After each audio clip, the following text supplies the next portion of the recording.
de variedades, cultura, educación, salud, medio ambiente y más. Dialogando con la producción y conducción de Gladys Olortegui Mariño.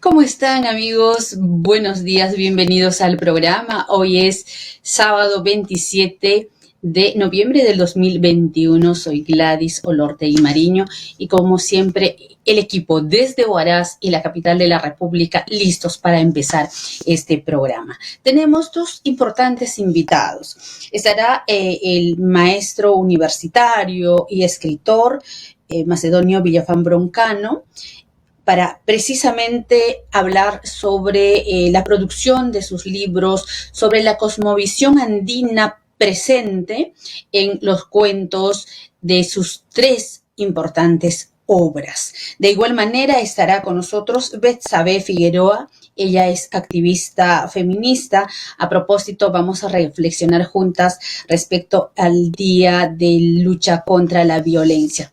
Pareciera que está solo registrado en el calendario porque siguen agresiones, siguen feminicidios. Vamos a hablar precisamente con ella. Y en Asunto de Patas, con Cristian Pitot, vamos a hablar sobre la importancia de la desparasitación de nuestras mascotas. Y en Shumaj Huyanakushun, con Margot Camones, vamos a hablar cómo se llaman las herramientas que nos permiten cultivar la tierra. Es lo que tenemos el día de hoy.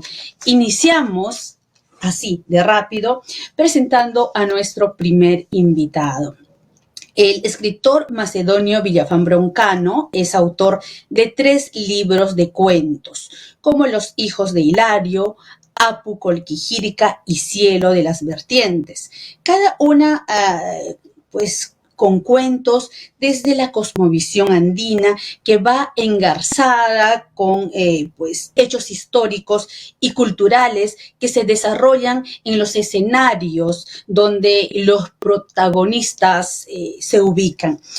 Quiero recordarles también que el maestro Macedonio Villafán es ganador del premio COPE y del concurso de cuentos de la Universidad Federico Villarreal. En esta entrevista auscultamos todos los pormenores de su magistral pluma y los invito a seguir esta entrevista grabada que realizamos con el reconocido escritor ancashino. Vamos a ver esta entrevista. Bienvenido al programa, Macedonio. Un gusto que estés en este espacio para hablar de tu pasión como escritor, como maestro universitario. Muy buenos días, el agradecimiento a ti y a tu programa Dialogando acá, efectivamente acerca de lo que nos gusta, acerca de lo que pensamos, reflexionamos a través de la literatura. Muchas gracias. A ver, para poner en contexto a quienes nos siguen a través de la televisión y la radio, Macedonio Villafán Broncano es escritor y maestro universitario. Está considerado dentro de los escritores de la narrativa andina contemporánea, junto a, obviamente, a grandes personajes como Óscar Colchado, Cromwell Jara, Feliciano Padilla. ¿Qué significa estar visibilizado en un contexto tan importante dentro de la literatura andina contemporánea?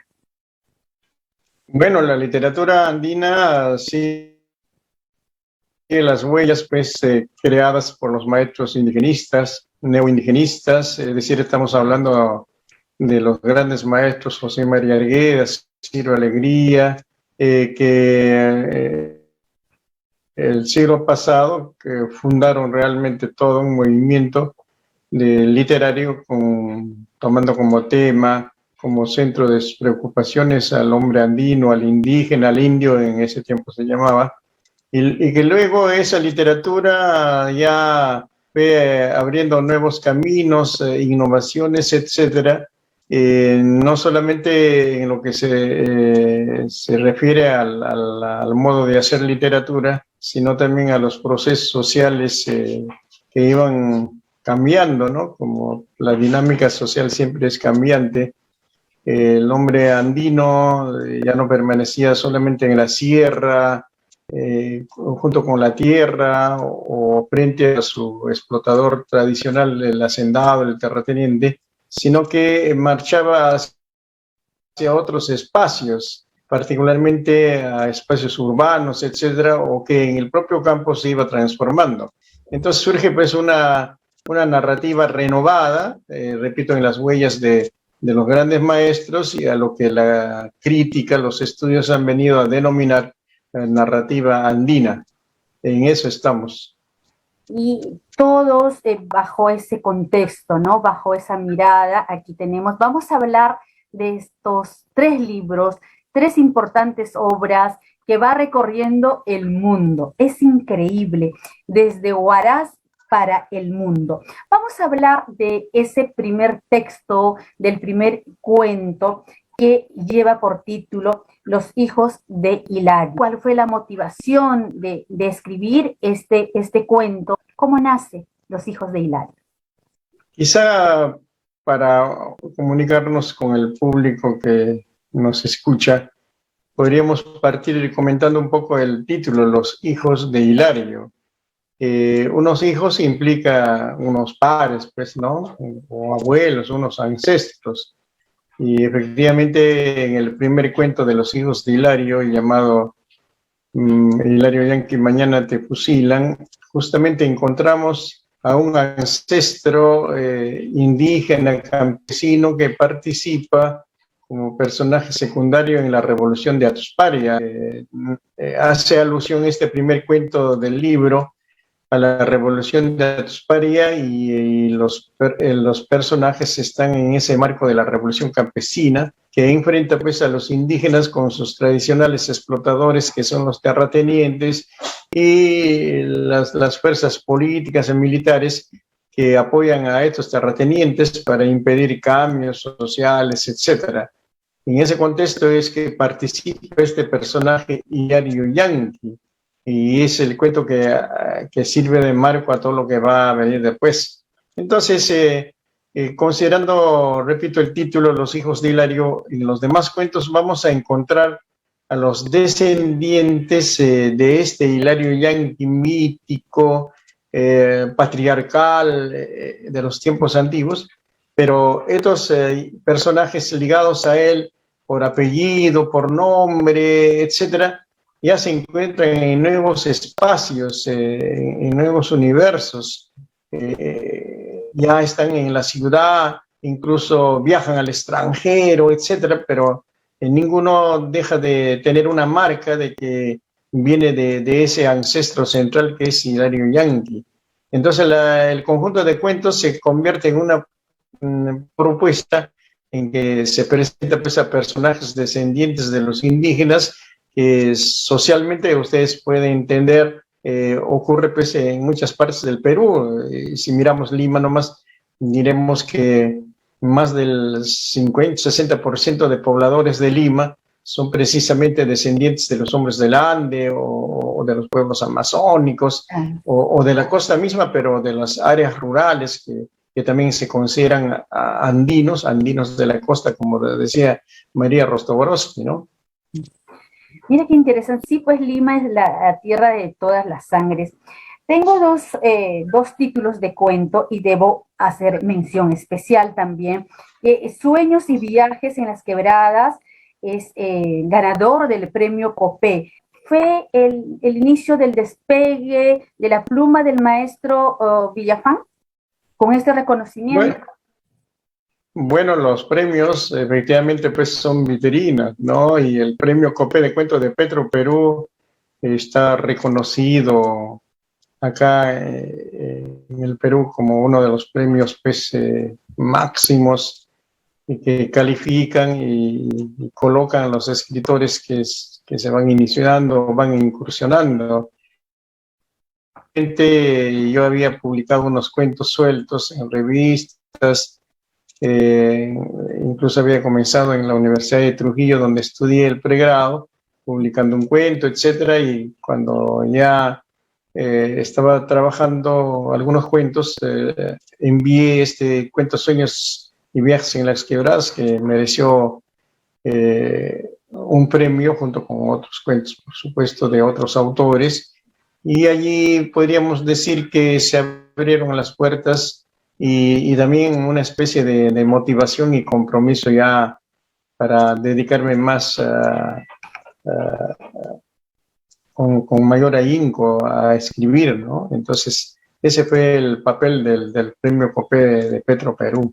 Brevemente, ¿de qué sueños y viajes en un contexto tan nuestro, tan andino como las Quebradas se desarrolla esta historia? Bueno, allí el eje social es la dictadura militar de Morales Bermúdez como marco político. Hay una dictadura, hay un par de estudiantes universitarios que estudian en la Cantuta y por estos abusos, arbitrariedades del gobierno militar se cierra la universidad y entonces este par de jóvenes enamorados que incluso ya tenían un hijo, tienen que salir a buscar trabajo, ¿no? Y entonces se remontan a la zona, al cinturón de quebrada de nuestra costa, por la Sierra de Barranca, y allí ocurren los hechos. Entonces estos jóvenes que tenían una raíz andina, sobre todo ella, otra vez se reencuentran con ese mundo andino al trabajar en un espacio rural. Y allí vienen obviamente una serie de peripecias que no vamos a contar obviamente, pero que sirven para mostrarnos cómo en el caso de ella, por ejemplo, que es descendiente de alguna manera de Hilario Urián, que el personaje que citábamos en primer término, ¿no? Y cómo es que tienen que enfrentarse a la tragedia, a la desgracia, al dolor, de las enfermedades, el riesgo de muerte de sus hijos, y apelando no solamente a la ciencia farmacéutica, sino también recurriendo a la medicina tradicional y siendo partícipes de la presencia de mitos, leyendas, de personajes legendarios que aparecen ahí en escena. Entonces, precisamente para dar cuenta de cómo culturalmente somos una especie de sociedad que aparentemente se moderniza, en este caso con personajes que van a la universidad, que viven en Lima, etcétera, pero apenas hay un retroceso al mundo andino y se reencuentran con todo su ser, ¿no? Y es lo que creo que somos los peruanos, o debemos ser los peruanos, ¿no? Requiem para Miguel Broncano es otro de los cuentos que previa a esta entrevista lo conversábamos, es de particular también importancia dentro de los hijos de Hilario. ¿Quién es Miguel Broncano? Hay muchos Migueles Broncanos. Cuéntanos esta historia. Bueno, acá un poco para entrar en contexto argumental, se trata de que un personaje, que es el narrador también, es un maestro universitario. Y este maestro universitario, en su labor docente, hace un trabajo de recopilación con sus estudiantes, y a sus manos llega un cuento donde el título es el alma de Miguel Broncano.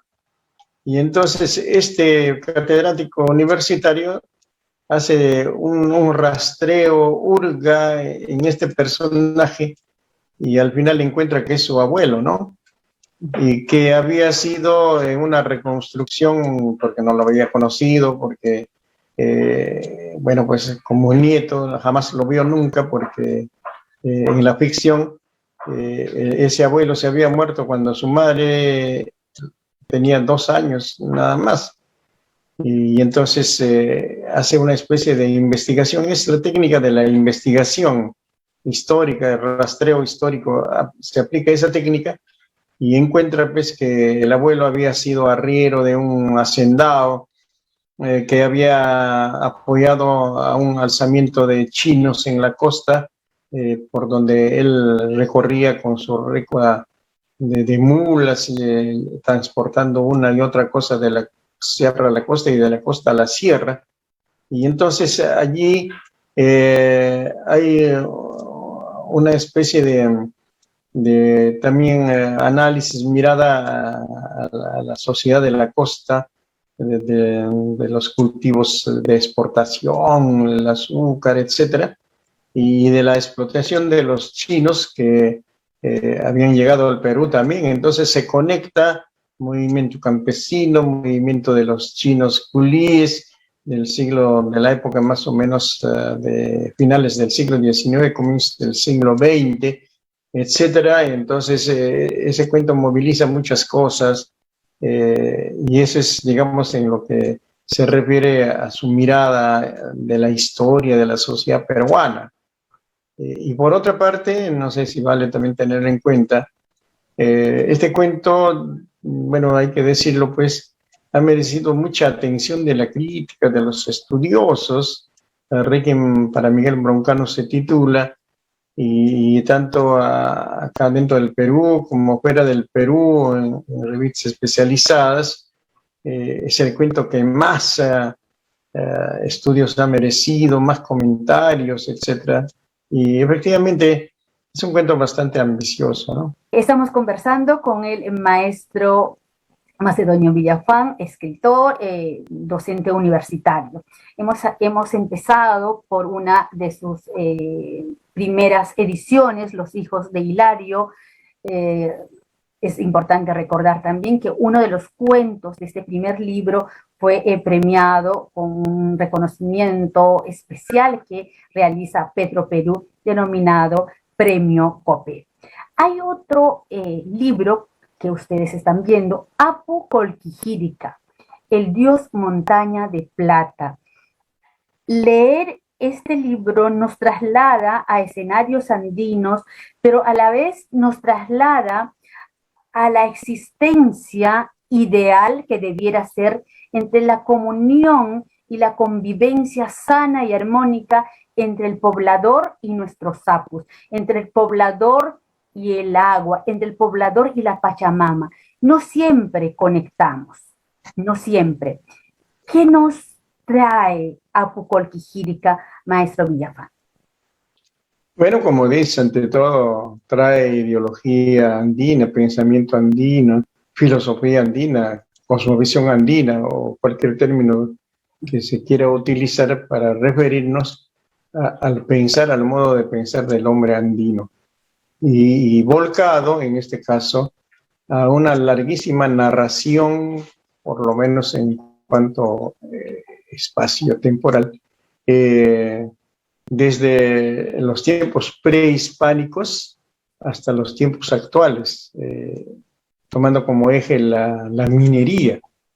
Entonces, si uno le da una mirada pues, a la minería, vamos a encontrar no solamente que el mineral se utiliza, se busca desde la época de los mochicas, paracas, etcétera, etcétera, sino que hasta ahora incluso es tema de discusión, de controversias en el Perú, ¿no? O sea, en verdad la minería sería un espacio, un eje temático en literatura como para ver toda la historia del Perú.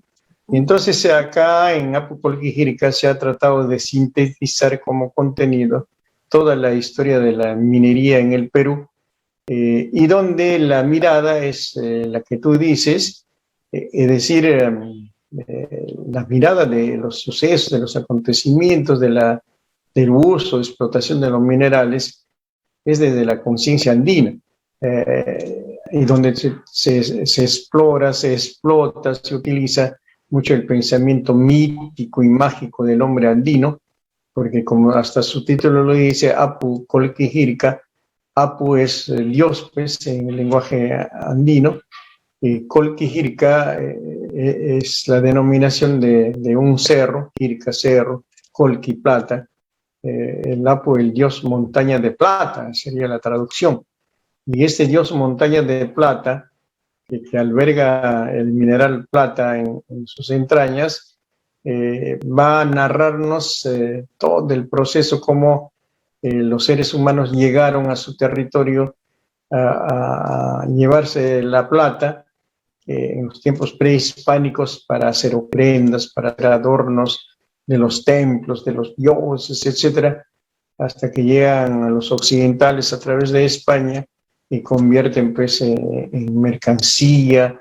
Este libro, Macedonio, está prologado por Ulises Juan Ceballos Aguilar, docente universitario en Ohio, y precisamente destaca, y permítanme leer brevemente. En efecto, el Apu cuenta las distintas explotaciones de plata que han tenido lugar desde los pueblos anteriores a los incas hasta el presente. Y también hace referencia de que esta narración se realiza en primera persona. ¿Implica esto que es la voz del Apu Colquijirca que nos habla en este cuento? En principio hay que recordar pues que los apus del hombre andino, sus formas pueden ser las montañas, pueden ser las lagunas, las huancas, etcétera, a los que hasta ahora, ojo, se sigue rindiendo devoción, se les hace ofrendas, etcétera, y que también en muchas oportunidades aparece pues sincretizada, superpuesta con las deidades cristianas. Pero lo importante está en que ahí aparece esta deidad como garante del equilibrio en la relación hombre-naturaleza durante una larga etapa representada por la relación entre los pueblos prehispánicos con este Apu que les brinda su plata. Pero con la aparición del hombre occidental a través de España, la minería se convierte en un factor de caos, de desequilibrio, de crisis. Entonces eso es lo que da cuenta este libro, digamos, como eje central, hasta proponer pues que finalmente ese desequilibrio, por lo menos utópicamente, terminará cuando el hombre andino recupere ese equilibrio en la relación hombre-naturaleza. Apu Colquijirca tiene una particularidad muy especial y nos congratula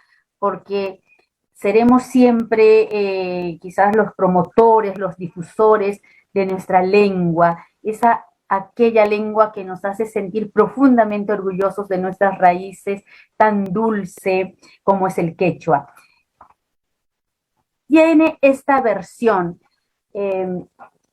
eso quiere decir, el maestro Villafán lee, escribe y habla el quechua como ninguno, ¿verdad, maestro?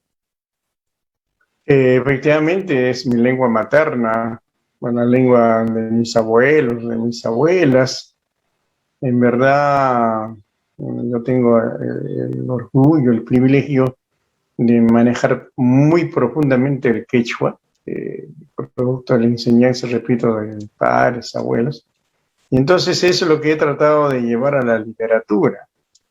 Acá lo que hay que quizá precisar es que a través de esta obra y de muchas otras obras, e incluso la tradición oral, incluso la canción, nuestro quechua es una lengua potente para la producción artística. Y entonces, justamente cuando se produjo el concurso de la Universidad Federico Villarreal, en su versión narrativa, justamente ponderaron los jurados, eso está en el acta, que aparecía por primera vez el quechua de Ancash en producción literaria, ¿no? Eso ponderaron, lo cual no solamente con los demás quechuas, el quechua demuestra pues, que puede ser lengua artística. Recordemos que el español pasa su primera gran prueba de fuego cuando Cervantes lo coge y escribe sus obras, particularmente el Quijote, y el español se convierte en lengua literaria. Entonces, nuestro quechua también tiene esa capacidad, esa potencialidad de convertirse en el lenguaje artístico, aparte de ser un poderoso instrumento de comunicación, como muy bien lo sabemos, y que está ligado pues, a nuestra identidad, a nuestros cariños más firmes con respecto a nuestra cultura. Y nuestra resistencia, ¿no? Como tal, por la defensa, eso de identidad. Pero luego lo hace, decía hace un momento, un maestro universitario desde Ohio. ¿Cómo se contacta con él? Es Juan Ulises Ceballos Aguilar, un peruano cusqueño que trabaja en una universidad norteamericana de Ohio. Él había escrito, bueno, esto puede ser como una anécdota, las anécdotas también existen mucho para los escritores y para los libros. Él había escrito un libro que se llama Las provincias contraatacan, un título bastante agresivo, ¿no? Las provincias contraatacan. Entonces, él llegó de visita a la Universidad de Ancash y fue invitado a dar una conferencia. Y en ese tiempo yo estaba de decano y él estaba dando su conferencia y luego vinieron las preguntas y tenía el libro ahí él a la mano y yo estiré pues la mano y abrí el libro así casi al azar bueno, yo estaba muy deseoso de comprar el libro. Abro y encuentro una página, una cita hacia mi persona, que era de César Itier, del estudioso francés que estudia lenguas nativas por todo el mundo, ¿no? Muy famoso él. Entonces, en el libro de Ulises Ceballos había una cita sobre mi obra Apucolquijirica de Itier, pero allí pues el que ha incluido la cita obviamente es Ulises Ceballos. Y entonces cuando termina la conferencia le digo, maestro, gracias por haberme mencionado en su libro, le digo. Y voltea hacia mí y me dice, ¿tú eres macedonio? Me dice, ¿no? Todo sorprendido. Caramba, qué gusto. Y yo no pensaba estar junto a Macedonio. Nos dimos un abrazo, que el público no sabía por qué nos estábamos abrazando. Las obras, muchas de las obras, Macedonio, está pues no solo caminando por diversos países, sino que se van citando en revistas indexadas que desde ya lo ubican en espacios académicos. Por ejemplo, estuve revisando información, ha sido publicada en una revista de literatura en Chile, en Argentina, en Estados Unidos, en México y obviamente en Perú. Es decir, esos libros como que nacieron ya con una luz, ¿no?, del brillo. Implica esto que la temática desde la cosmovisión andina integrada a hechos históricos y no más bien aislados, generan interés en los académicos, o cuál es la explicación, porque no todos los escritores que también tienen muchas publicaciones, quizás han tenido la posibilidad de que se visibilice. Buscamos en Google y vamos a ver muchas citas de varios estudiosos. ¿Cómo le hace sentir eso al maestro Villafán? Bueno, a mí muy contento, obviamente, que con esos 3 libros y algunos sueltos, hay trabajos sueltos, creativos, en revistas, ¿no?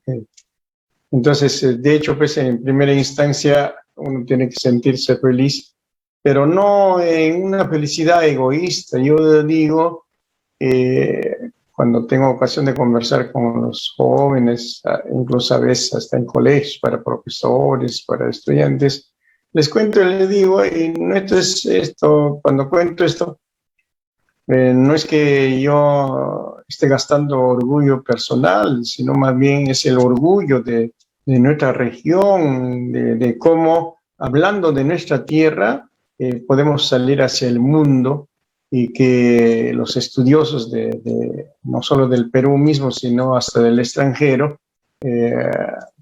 dirigen la mirada hacia nosotros.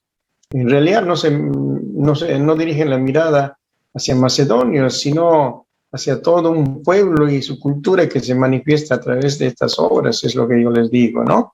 Y por otra parte, también hay que decir pues que los estudios literarios, la crítica literaria de parte de los profesionales, es un componente importante en los procesos de la literatura, en los procesos culturales.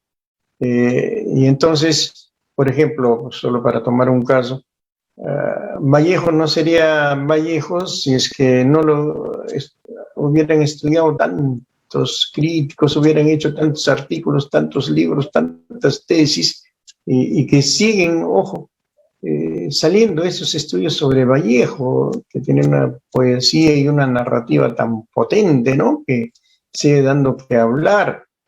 Entonces, los estudios, los críticos, pues, acompañan a los escritores y su valor, su rol es precisamente sacar a luz aquello que se escribe, dando a conocer su significado, de repente sus estrategias artísticas, etcétera.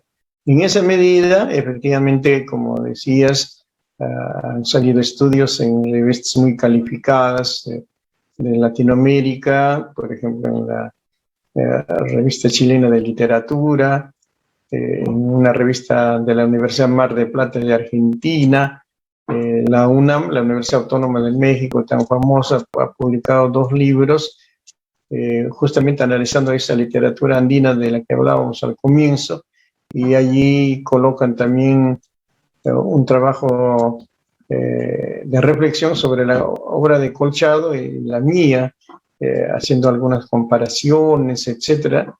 Y luego también en otro país, como tú dices, uno entra a internet, va a encontrar comentarios en francés, en inglés, en alemán, sobre Apocol Quijirca, etcétera, ¿no? Igualmente en Canadá, hace un tiempito, lastimosamente la pandemia nos ha separado un poco físicamente, un colega de San Marcos que había ido a un evento a Canadá, y allí justamente nos encontramos en un evento dedicado a Ciro Alegría, y me dice, oye, tú eres macedonio, igual que Ulises Ceballos.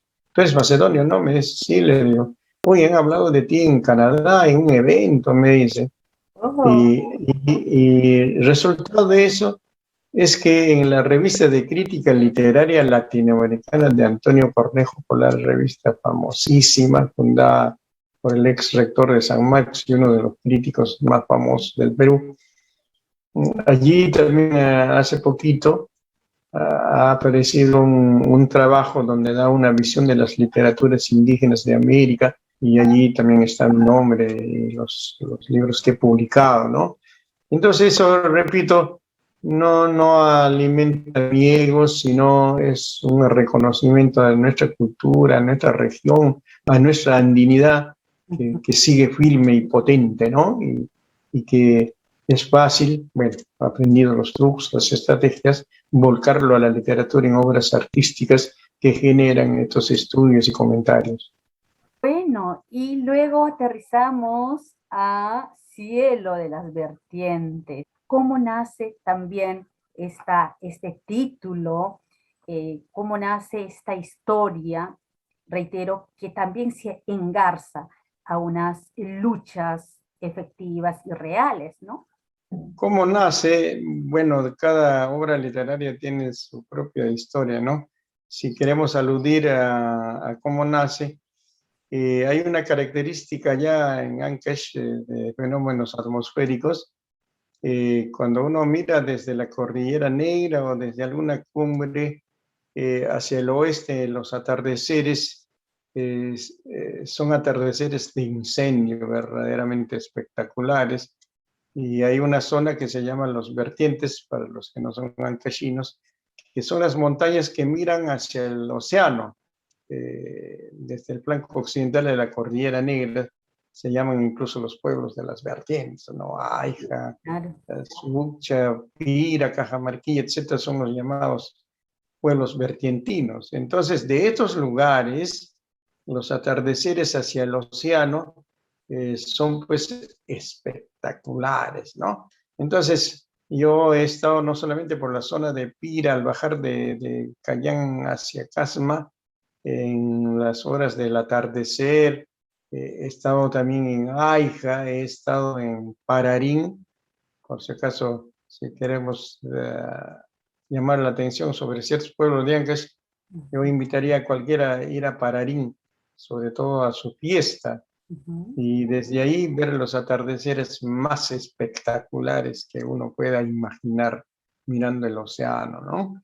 Y realmente se quedarían asombrados de ese atardecer. Entonces, y yo tenía en mi experiencia de esa mirada a los atardeceres vertentinos, desde joven incluso, y decía, ¿cómo convertir en arte ese espectáculo de los atardeceres? Yo decía, no soy pintor, fotógrafo tampoco, no soy, claro, soy bastante aficionado, tengo algunas buenas fotos, pero imposible pues que yo pueda captar con mi cámara esos atardeceres.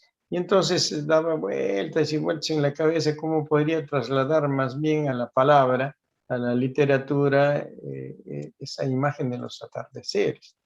Entonces por ahí nace la historia, creo en la ficción, una historia amorosa de una pareja que se conoce cuando todavía son niños de la primaria, surgen las miradas, etcétera, se pierden por un tiempo, se vuelven a encontrar, se vuelven a perder otra vez cuando ya son adolescentes, e intentan hacer un viaje a Lima juntos para estudiar en San Marcos, no se produce el viaje, luego cada uno sigue su camino, cada quien hace su familia, pero hay un reencuentro cuando él ya está viudo, ella está separada del padre de sus hijas, y hay un encuentro último donde recién pueden realizar a toda plenitud su amor como corresponde verdaderamente, ¿no? Entre dos seres que se aman. Entonces es el hilo argumental y bueno, ella muere, ¿no? Es la parte trágica de la historia. Y entonces el cielo entra para simbolizar el espíritu de esa tragedia, porque ese atardecer tiene luces, tiene sombras, tiene incendios, tiene partes oscuras como cualquier atardecer, ¿no? Como se dice, hasta el sol tiene manchas, ¿no? Entonces, eso para el narrador simboliza pues esos vaivenes, esas dimensiones de la vida, ¿no? Que a veces son de luz, pero también de oscuridad, de dolor, de pena.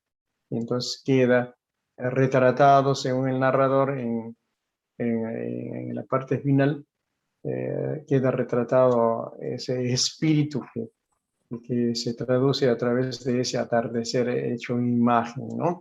Y por otra parte, también, bueno, como toda obra literaria, no solamente es una mirada a las tragedias personales, sino también a las tragedias sociales y colectivas, a las luchas, como has dicho.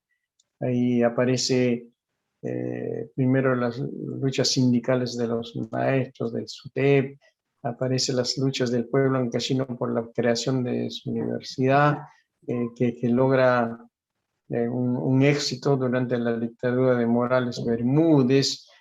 Aparece también vestigios del problema de las luchas de Sendero Luminoso, etcétera. Es decir, todo un marco histórico social que va acompañando a los personajes mientras están en este problema de acercarse, separarse y realizar su amor, ¿no? Entonces ese más o menos es el eje de la historia de esta novela corta, Cielo de las Vertientes, que también ha merecido la atención de los críticos y bueno, pues como estás destacando de Elmer Huerta, del doctor, famoso doctor Elmer Huerta que tanto queremos, Recuaí Noel, de una de las provincias queridas del Callejón de Huaylas, que siempre a través de radioprogramas y de otros medios siempre hace recordar que es provinciano, que es de Recuay, pero que ahora está pues, en la capital del mundo, como se dice, Estados Unidos, mostrando brillantemente su carrera de médico, ¿no? Entonces él había leído el libro, eso también tiene algo de anécdota.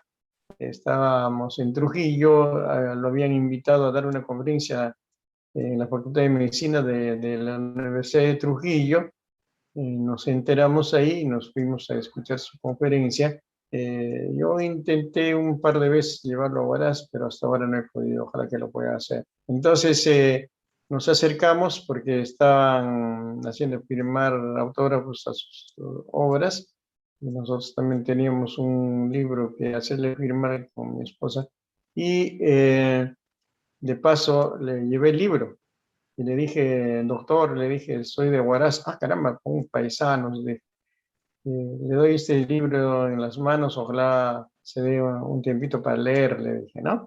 Y efectivamente, un mes después me dio su correo, le dije, doctor, si había tenido un tiempo para leer el libro, y me dijo, me he quedado encantado con tu libro, ¿no? Y le dije, ¿pudiera usted resumir su impresión? Y eso que has leído es la impresión que muy verdaderamente no solo es de un lector común, sino que alude a cuestiones artísticas muy importantes que se tienen que notar, ¿no? Y le dio todo su aprecio, pues, y cuando le dije, mire, voy a sacar una edición de mi libro, ¿lo pueden creer? Uy, encantado, te agradezco, dijo el doctor Elben Huerta. Esas son las cosas que tienen de anecdóticas las obras literarias también.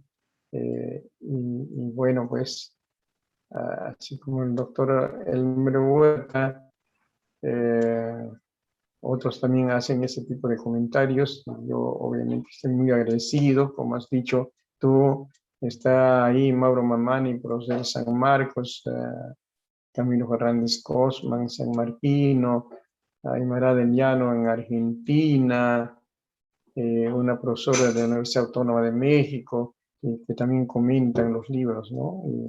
Y bueno, pues todo eso permite que se vayan abriendo camino los libros, quizá ya fuera del control de uno, ¿no? Y quizá es lo que uno intenta hacer inconscientemente, de que los libros caminen, ¿no? No solamente sean apreciados por el público inmediato, nuestros colegas profesores, amigos, estudiantes de universidad, de colegio, sino también que despierte, pues, la atención de los estudiosos realmente, que van poniendo a la vitrina las obras literarias, ¿no? Y yo agradezco verdaderamente cómo es que gente que ni conozco se dedica a hacer estudios, crítica, etcétera, de mis obras. Realmente estoy muy agradecido, pero como dije, es un aprecio, un reconocimiento a la cultura que representa, que es la cultura andina ancashina, Sí, para empezar, ¿no? Cultura sin duda, peruana también, obviamente. uno de los reconocidos escritores de Ancash y el Perú. Bueno, ya debemos terminar esta importante entrevista, es súper interesante. Si queremos hablar del estilo narrativo de sus obras y también de un personaje muy entrañable para usted, Macedonio, el maestro escritor Carlos Eduardo Zabaleta. Bueno, todos los escritores tenemos maestros, no partimos de cero, nunca. No hay ningún escritor que no tenga Un referente. un maestro atrás, ¿no? Y efectivamente yo podría hablar de varios maestros, incluso de contemporáneos, a mí, de quienes he aprendido lecciones, con quienes intercambiamos pareceres, etcétera. Uno particularmente de los contemporáneos apreciado, querido, como un hermano, es Óscar Colchaulucio, ¿no? Escritor ahora felizmente también muy reconocido. Entonces con él en realidad hablamos mucho. Ahora la pandemia un poquitín que nos ha separado, pero ya volveremos a ese trato fraterno que tenemos. En cuanto a otros, efectivamente, pues te he dicho que está Arguedas, está Vallejo, entre los maestros que me dieron lecciones, o Juan Rulfo de México, García Márquez, Borges también, etcétera, ¿no? Entre unos que podamos enamorar. Ahora, en el caso particular de Carlos Eduardo Zabaleta, efectivamente hay un cariño, un recuerdo entrañable ahora que ya no está con nosotros, De él he aprendido mucho, él me dio mucha confianza, un trato muy hasta paternal, diríamos, eh, y bueno, en lo literario me ha dado grandes lecciones. Carlos Eduardo Zabaleta definitivamente es un maestro en la literatura y tiene varios trucos y estrategias, artificios que llamamos en literatura, porque una obra literaria, cuando llega al lector, podría parecer que no tiene trucos, artificios, que llamamos incluso un poco humorísticamente las artimañas que tiene el escritor para hacer su arte, ¿no?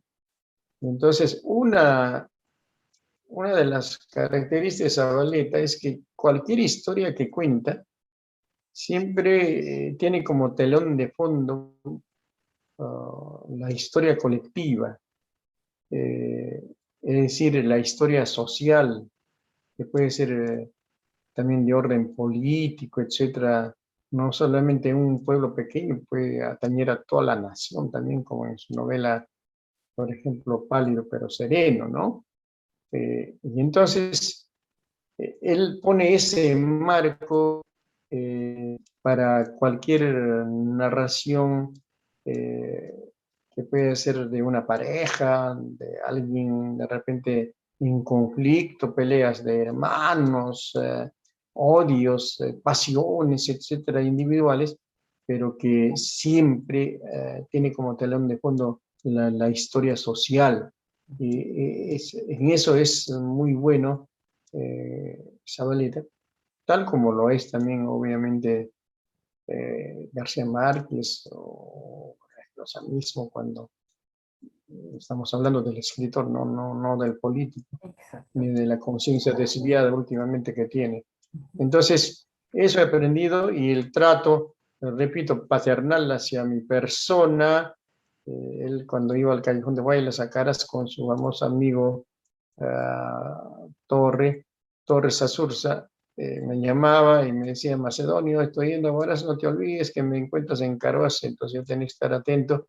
Y apenas llegaba, le llamaba y decía: ya estoy en Caras, y me iba de inmediato. Salíamos a pasearnos, a almorzar, o yo llevaba a algunos de la UNASAM también para un diálogo abierto allí con él, ¿no? Y él dándonos el trato, repito, más cariñoso. Igual acá en Lima también, iba a su casa, no te olvides de pasar, me decía. Y cuando llegaba a su casa: bueno, ¿quieres tomarte un whisky escocés o un whisky norteamericano? Me decía. Bueno, yo le decía los dos, ¿no?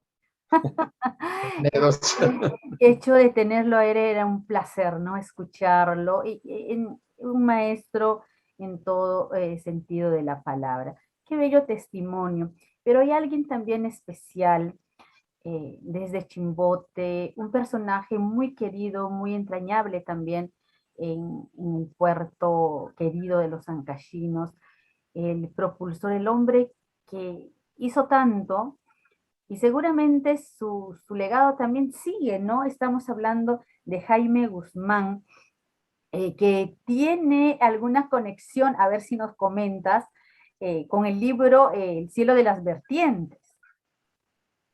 Qué bueno que recuerdes a Jaime Guzmán. Hay personas a las que las colectividades deben recordar, no olvidarse de esas personas. Verdaderamente, en una colectividad va a haber individuos, bueno, son individuos muy valiosos. Seguramente en la vida, como cuando se hablaba de Bolívar, se decía que tenía defectos, pero había liberado a nuestro continente, ¿no? Jaime Guzmán es alguien que hay que recordar, así como muchos otros que seguramente cada pueblo tiene, realmente que nos Personajes dejan grandes anónimos. lecciones, ¿no? De lecciones de vida.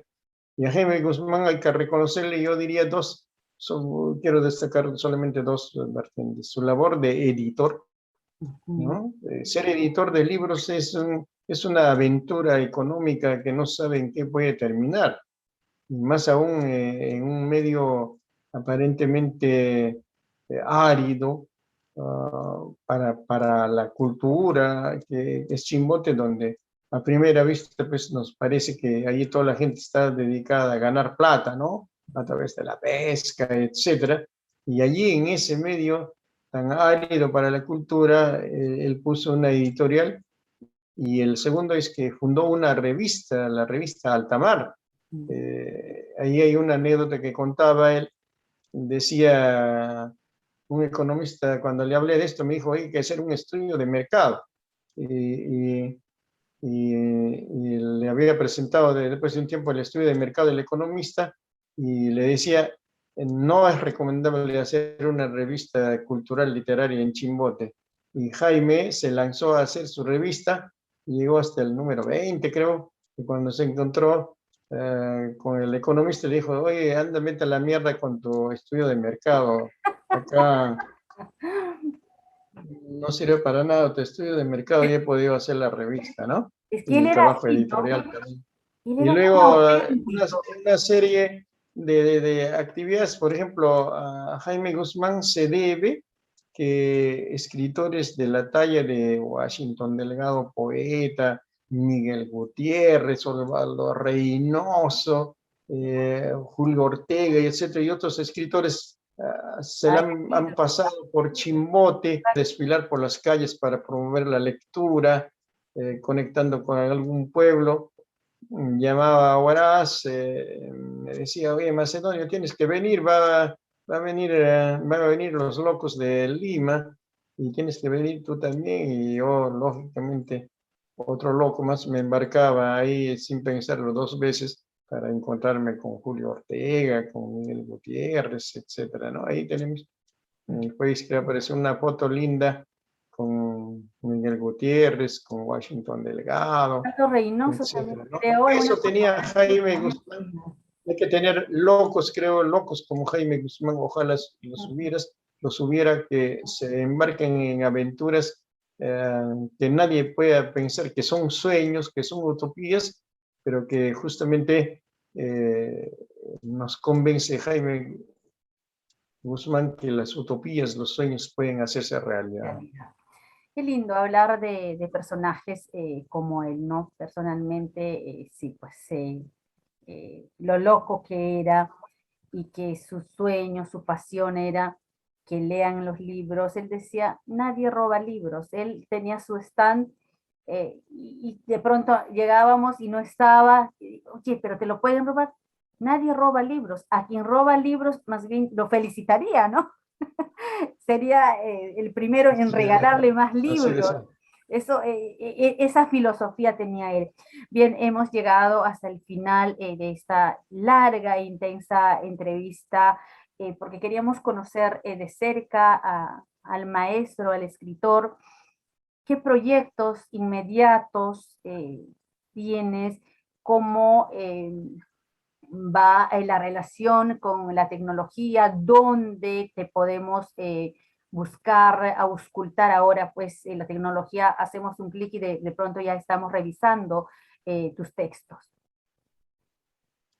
Bueno, primero hay que entrar pues, a Google y poner el nombre, obras, etcétera, y creo que ahí salta regular información, ¿no? Como decíamos, hasta hay comentarios en alemán, en francés, etcétera. Y por otra parte, también tengo una página, pero soy un poco de la tradición anterior, visito muy poco, incorporo muy poco, pero de todas maneras algo se puede encontrar.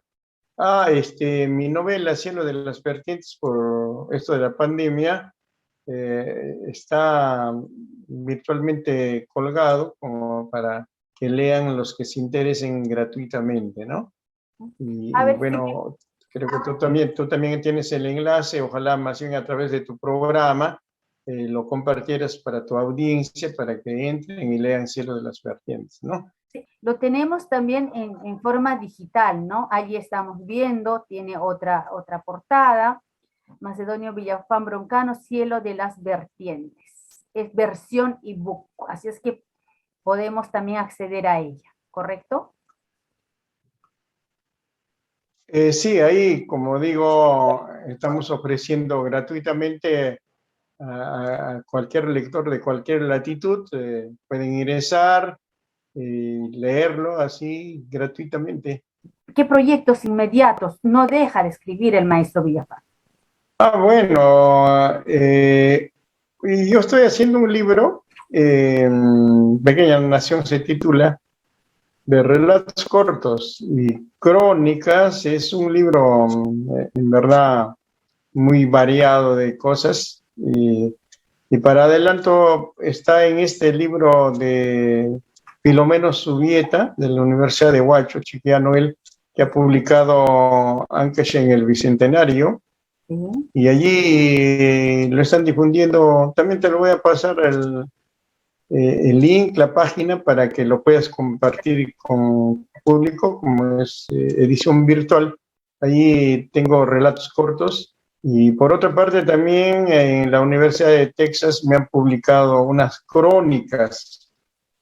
Y estas crónicas, las que se han publicado, están referidas a las luchas del pueblo ancashino en defensa de las lagunas de Parón y de Conocoche, pues, toda una lucha ejemplar, ¿no? De las agresiones, de las ambiciones de empresas inescrupulosas, pues, que quieren llevarse todos los recursos a cambio de nada, ¿no? Lastimosamente hay esos fenómenos. Eso ha sido publicado en la revista Diálogo de la Universidad de Texas. Eso también te lo voy a compartir para que tú, a través de tu programa, puedas compartir a otros. También es un género para mí importante, creo yo, que es la crónica, ¿no? Claro. Viene de las canteras del periodismo, pero que yo trato de hacer crónica literaria. Ojalá que funcione. Bueno, por lo menos para los que lo han publicado en Estados Unidos, se ve que funciona un tipo de crónica innovada, artística, hasta con cosas mágicas, míticas, etcétera, ¿no? Tenemos que irnos, y una mención especial, ya lo has dicho, a tu hija Gabriela Yanina, ha sido el nexo, quien también viene asistiendo pues a su padre como tiene que ser en estos momentos del programa. Debo precisar lo siguiente antes que se vaya nuestro invitado. Nos está dejando los 3 libros, así es que yo les voy a dar mayores referencias en el programa de qué es lo que tienen que hacer o qué es lo que pueden comentar, etcétera, para que se lleven uno de los libros. Así es que tenemos 3 libros. Escríbanos. Si nos escriben los que están en Lima, yo les hago la entrega y le voy a comprometer al Macedonio Villafán. Y si escriben los que viven en Huaraz, por ahí pues hace entrega autografiado el mismo escritor. Ya le comprometí, así es que a seguir pues entregando libros, que es el objetivo, el propósito de ustedes los escritores. Un gusto, siempre digo, es un placer y un gran aprendizaje, amplitud de conocimiento, amplitud de cultura, porque hemos hablado tanto y aprendido muchísimo. Muchas gracias al maestro Macedonio Villafán Broncano, quien estuvo en mi programa. Gracias a ti y a mi hija Gabriela en la parte técnica que nos está auxiliando. Claro que sí. Gracias. Un fuerte abrazo. Dialogando, programa de conversación, de variedades, cultura, educación, salud, medio ambiente y más. Dialogando, con la producción y conducción de Gladys Olortegui Mariño.